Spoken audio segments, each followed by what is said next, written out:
actually jump into the lecture. So everyone who registered got one of these sheets. Make sure you fill out your name and the 3 questions that you're supposed to come up with. And at the end of the lecture, please turn it in.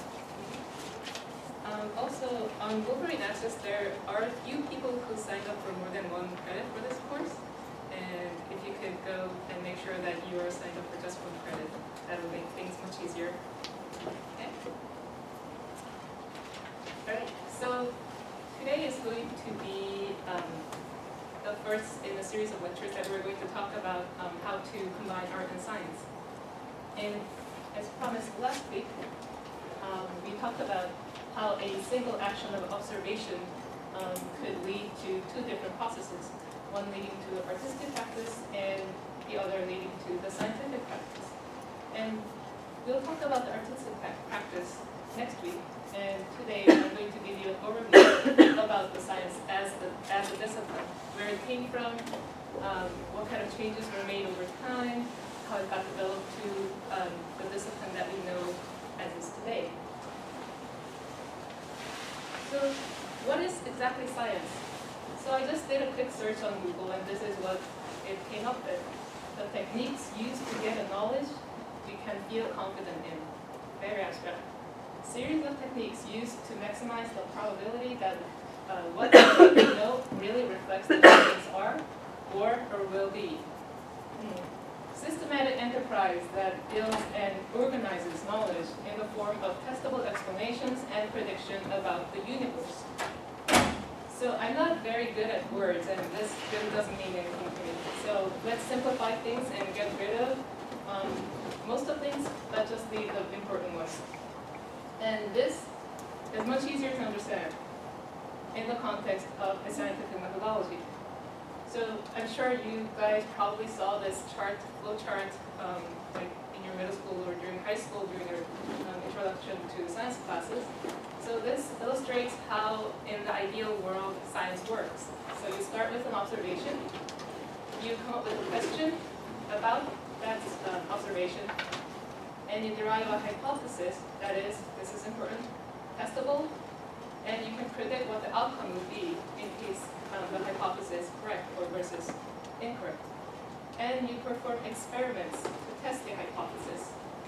And from the results, if the result reveals that if the result is negative, you go back to the hypothesis to make adjustments accordingly.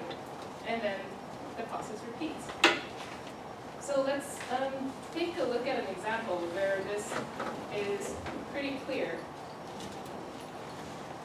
The case of childbed fever. So childbed fever is a symptom where women after giving birth, she would have very high fevers for a few days and often leading to death. And this was a very big problem back in the days.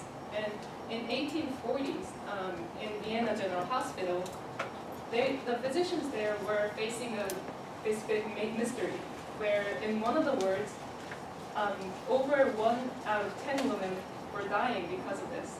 In other words, the average percentage was dwindling in the 2% range. So we have 5 times more likelihood of being dead if you give birth in ward 1. So people thought about this. It was very mysterious. What could be causing this? Some people thought it was the atmospheric disturbances. Maybe there's some cosmic force acting in ward 1 that caused women to die. It wasn't until this Hungarian physician named Dr. Semmelweis came in and did a systematic study of this that we really understood what was going on. So he made basic observations about the differences between Ward 1 and Ward 2. First, that there were more people in Ward 1. 2, that women in Ward 1 gave birth lying on their backs, while in Ward 2, the prominent position was on the side.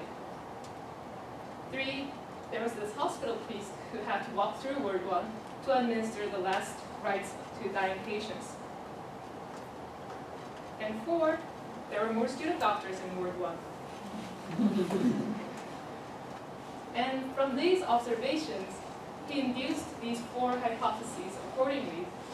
So he hypothesized that differences in mortality rate is caused by 1, overcrowding, 2, birth position, 3, psychological factor caused by the priest walking through, and 4, unintentional harms done to patients by undertrained students.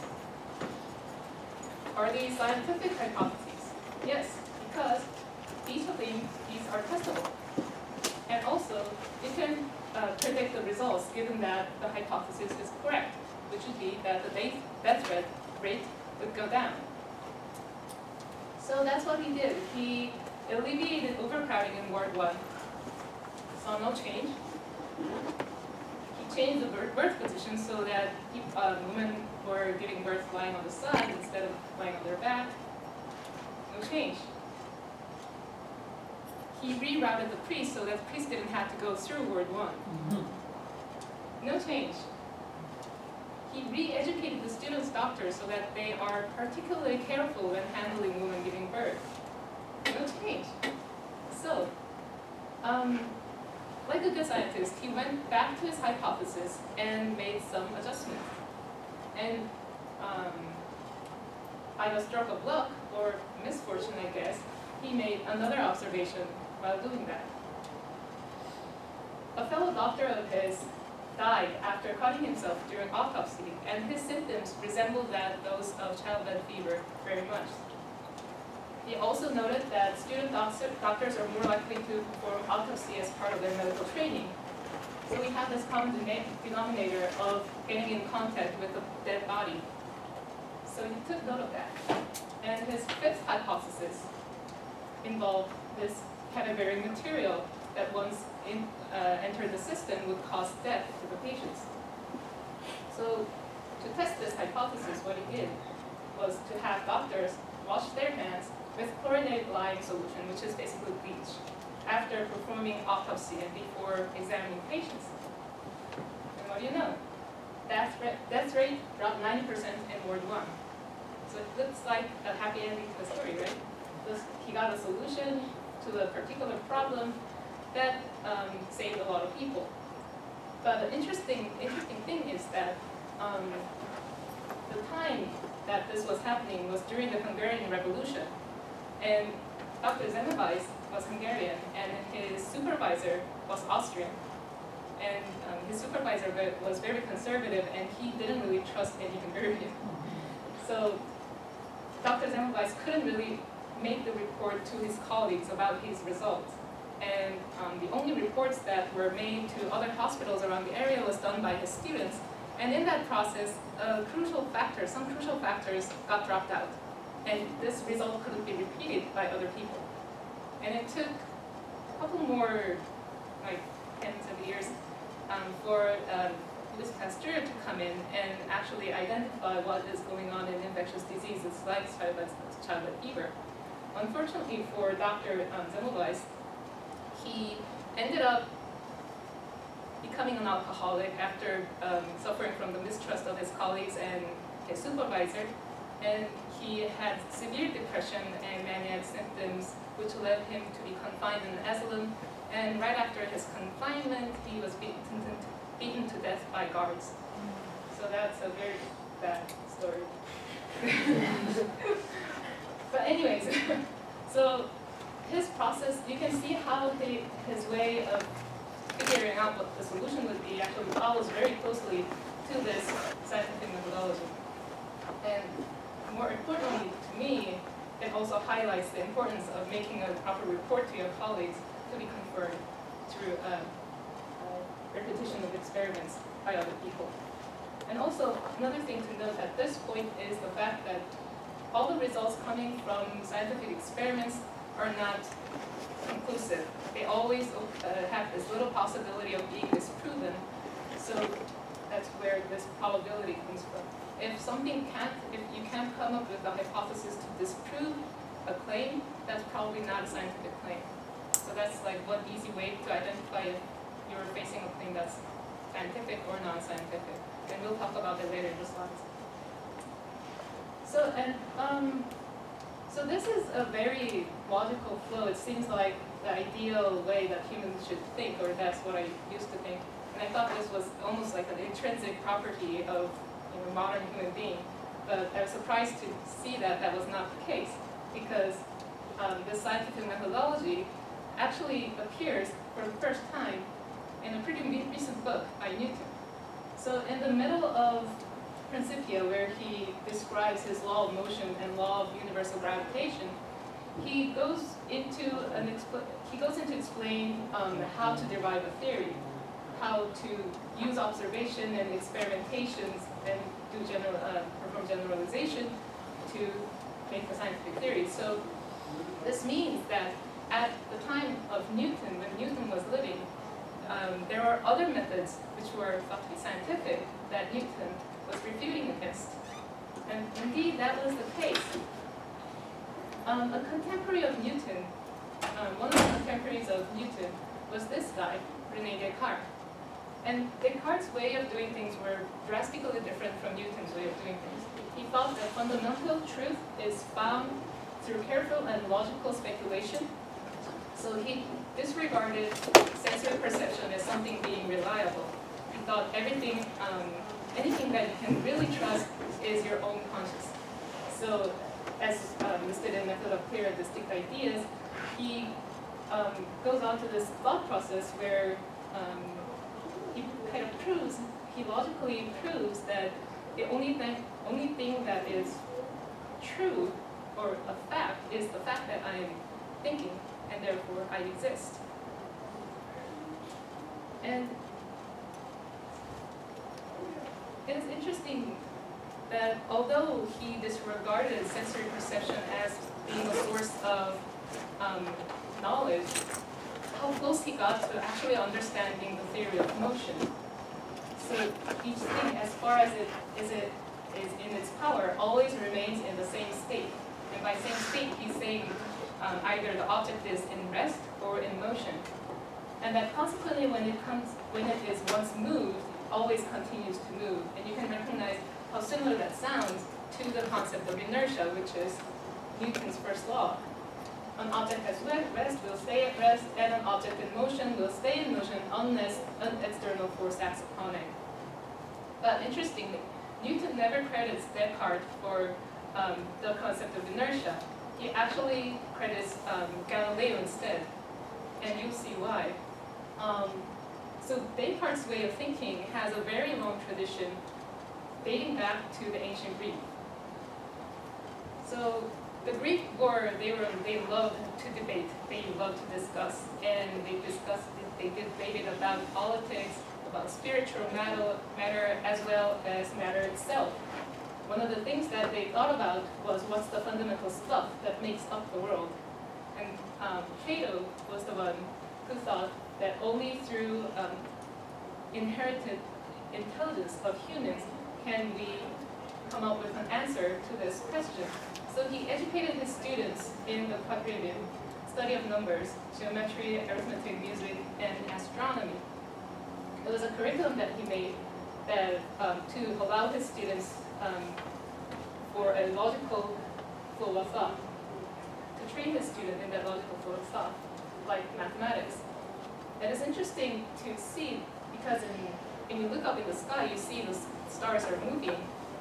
Plato also was interested in the theory of motion, but to him, the functional science wasn't about what's really going on out there. It was more about replicating what we see using geometry and arithmetics.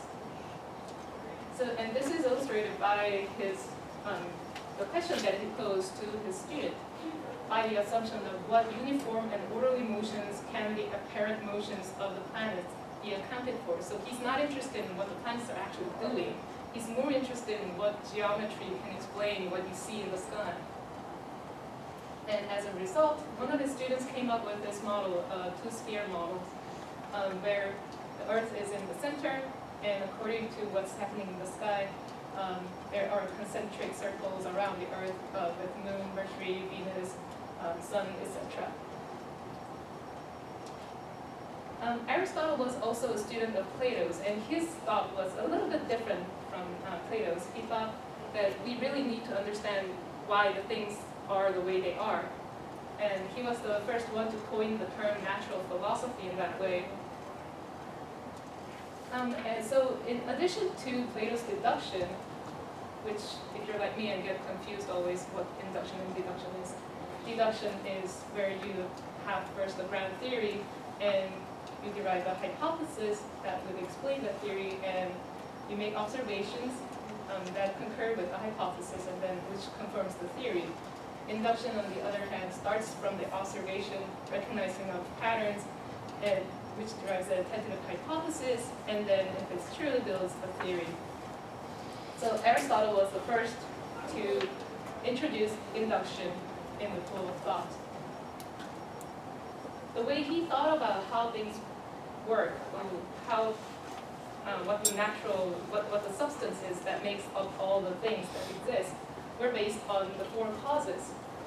He explained everything in terms of an object having a material cause, which is what the material is actually made out of, a formal cause, which is the essence of the object. So we have like different forms of tree, but we know they are all tree because they have an essence of a tree. So that's what he means by the formal cause. And the efficient cause, which is what drives the change in these objects, and the final cause, which is the purpose of that object being that way. Does that make sense? Okay, so he, in a way, redefined episteme, that's knowledge, as a scientific knowledge. For Plato, episteme had a very similar usage as technique. So, for example, if a physician were to treat a patient, the knowledge that is built during the practice and repetitive experiments, that was same as scientific knowledge in Plato. But for Aristotle, for it to be called a scientific knowledge, the physician had to have a knowledge about why the drug is working on the patients. And Aristotle had his own theory of motion based on this philosophy. He believed that whenever humans intervene in something, it causes a disturbance. So he believed in passive observers. And he was looking at objects moving around, and he noticed that there are two types of motions. One is the active unnatural motion, which is motion caused by something being pushed towards them, for example, and it will eventually come to a pause because that motion is unnatural, and the natural state is rest for the object. And on the other hand, there's this gravitational natural motion, which is the motion that we see when we drop a bunch of clay onto the ground. The clay falls down because the clay's formal cause is earth. Aristotle thought of everything being made out of 5 elements, right? The fire, earth, air, water, heavenly substance. So the clay was made out of earth, so it belonged into the earth, so it dropped. And if you light up a fire, you see smoke rising up. The smoke's formal cause is air. That's why it goes up, because that's where it belongs. That's how they understood motion. So one of the interesting things when we actually apply Aristotle's theory of motion to the actual situation of moving objects, it becomes really interesting. So one example is his explanation of an arrow moving beyond after leaving the bow. So according to his theory, the arrow can keep moving because from the moment it moves to the next stage, there's this void that follows right behind the arrow. And the air that comes in from the surrounding pushes the arrow a little bit further and then leaves another void, which allows another bunch of air to come in, and that will push a little bit. So that's how he understood continuous motion. Interesting. And so based on Aristotle's philosophy, the geocentric model of the universe that was developed by Plato got modified a little bit by Ptolemy's. Because it was important to actually understand why the planets were behaving the way they were, Ptolemy did a little modification of displacing the Earth from the center a little bit and having planets move around in an epicyclical way. So that actually did a pretty good job of resembling copying what was actually going on in nature. And also, it did a pretty good, did so much of a good job of predicting where the planetary positions are going to be in the future that this model of the universe didn't change for 2,000 years. After the Greeks, the Romans, they were really great engineers. They were very brilliant at mathematics, but in terms of philosophy and natural science, not so much was going on during the Roman people. So the medieval period, everyone was focused on studying the theology, and they were applying Aristotle's philosophy to understand the Bible. So instead, this was actually a very nice golden period for Islamic science. Islam had a way of explaining projectile motion, and they already had a concept of inertia at this point. Europe had a lot to catch up to do, and that didn't happen until the Renaissance. The Renaissance started with the fall of Constantinople, and after Constantinople fell, there was this great influx of ancient Greek manuscripts coming back into Europe from the surrounding countries. And with the timely introduction of movable types, these manuscripts were able to get across the entire continent to different universities, and scholars were able to have access to these Greek manuscripts. And there was this this movement to revive the Greek culture in Europe. They had this nostalgic image of Greek. So there was so during the medieval period, the universities were focused on the scholastic mode of education, which is raising select few students to become doctors, lawyers, and theologians, and educating them on logic and I think scientific. Anyway, it was very practical and it was very determined by the doctrine. That shifted towards having an emphasis more on the humanities, literature, poetry, grammar, rhetoric, stuff like that. And that was to allow more people to become, like the Greek democracy society, to participate with fluency in language in civic activities. So it was around this time when Greek manuscripts were just like flooding into Europe that this guy came this guy got a hold of one of Aristotle's manuscripts about heliocentric models. So this time everyone thought that the Earth was the center of the universe and everything revolved around the Earth. But so Aristocles was he lived about the same time as Aristotle did. So, and he thought, not based on scientific reasons, but he thought that fire should be in the center instead of Earth, and that's why he said that the sun should be in the center.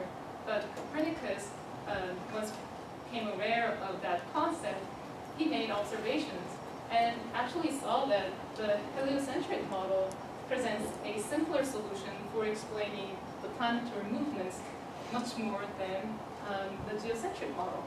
And this is written in his book, which was actually published on the day of his death.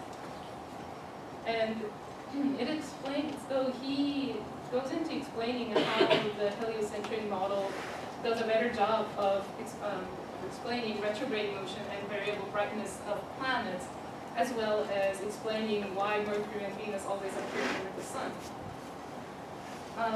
One of the important things to note is the fact that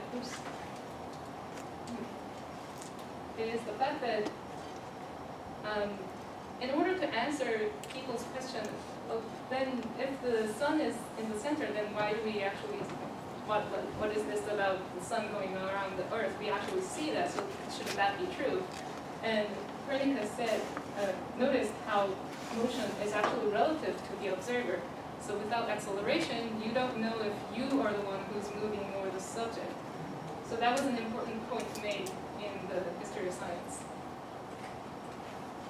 So with Copernicus' new model of placing the sun in the center of the universe, Tycho Brahe was a man who was intrigued by this, and he wanted to kind of modify Copernicus's model to reflect more accurately what was going on with the planetary motions. So he made systematic observation night after night and collected the data meticulously of the night sky for his entire life. He hired Johannes Kepler to perform calculations to demonstrate the validity of his new model. However, Kepler found that the perfectly circular model of the universe didn't really fit with Brahe's observational data. And instead, mathematically, he calculated that the planets actually move in an elliptical motion instead of it being a perfectly circular motion. And then came Galileo Galilei. He was the first person to actually use a telescope to measure these planetary movements. One of the things that he discovered was that the Venus actually has phases like the moon does, so it's actually going around the sun. And also, his discovery of 4 moons of Jupiter was significant because one of the prime arguments given by people who believed that Earth was the center of the universe was the fact that we all know the moon is going around the Earth, but if the Earth were to move, why doesn't the moon get left behind? So that was like the prime argument of why Earth should be the center of the universe and not moving. Well, his discovery of 4 moons of Jupiter kind of flipped that over, right? We all know that Jupiter is moving, so why doesn't the 4 moons of Jupiter get left behind? And he was the first one to actually conduct experimentations and applied mathematics to describe laws of nature. So one of his famous experiments, I'm sure you know this image, is him going to the top of the Pisa Tower and dropping 2 objects with different mass but the same volume and watching them fall. Well, that's not actually accurate, but that didn't really happen, it turns out. But he did a similar experiment using tilted planes. So he rolled 2 different objects along the tilted plane, and he saw that unlike what Aristotle thought that if an object is twice as heavy, it will fall twice as fast. But that wasn't the case. So his observation didn't go along with Aristotle's explanation. And also, he discovered the notion of inertia because he observed how an object that rolls down a plane, once it reaches an incline, it will roll up to the same height as its original position with low friction, as long as you eliminate friction as much as you can. And he did a thought experiment of lowering down the incline lower and lower until it was horizontal. And that would mean that the object, which is moving, would forever keep moving unless a force is applied to it. So his way of thinking kind of revolutionized the way we think about motion. Aristotle thought that we needed to, so the rest is the default state, so we needed to explain why things move. Galileo is saying, everything is moving, we need to explain why things stop. So he was the man who systematically demolished Aristotle's theory for the first time in 2,000 years.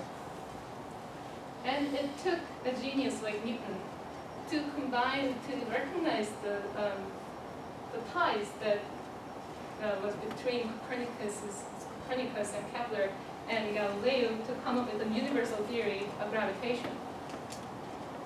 So Newton's theory became a physical basis for both Kepler and Galileo's work. It provided explanation of why things were moving that way, the way they were observed by Kepler and Galileo. And so this fundamental way, Newtonian way of viewing science hasn't changed since Newton's time. Of course, we have this great accumulation of knowledge since Newton, but the way we actually conduct science is pretty much the same. But people get tired of the materialistic reductionism thinking very fast. Oops. Oh, that's just a summary. So Plato thought that the science's function is to replicate what's out there, not to really understand the physical basis behind it. Aristotle had a different theory about understanding why things were the way they were, and he argued that everything was following its formal cause, and the ideal way to find out the truth about nature was passive observation, so experimentation was none of his concern. And that was kind of overcome by Copernicus, Kepler, and Galileo.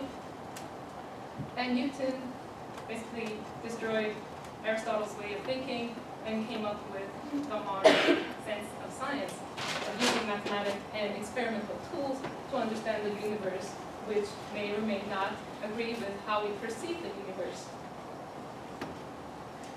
And so, after a while, people got tired of Enlightenment's mechanistic natural philosophy, of breaking down everything into pieces and trying to understand parts. And there was a renewed emphasis on observation and effects and careful experiments. And this is when biology actually emerged as a discipline.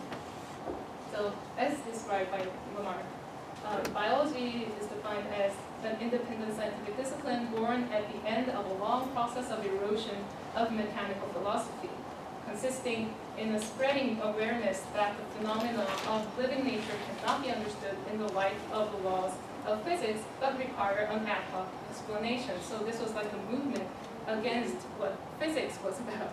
Biology was more, it started out as more being openly being observative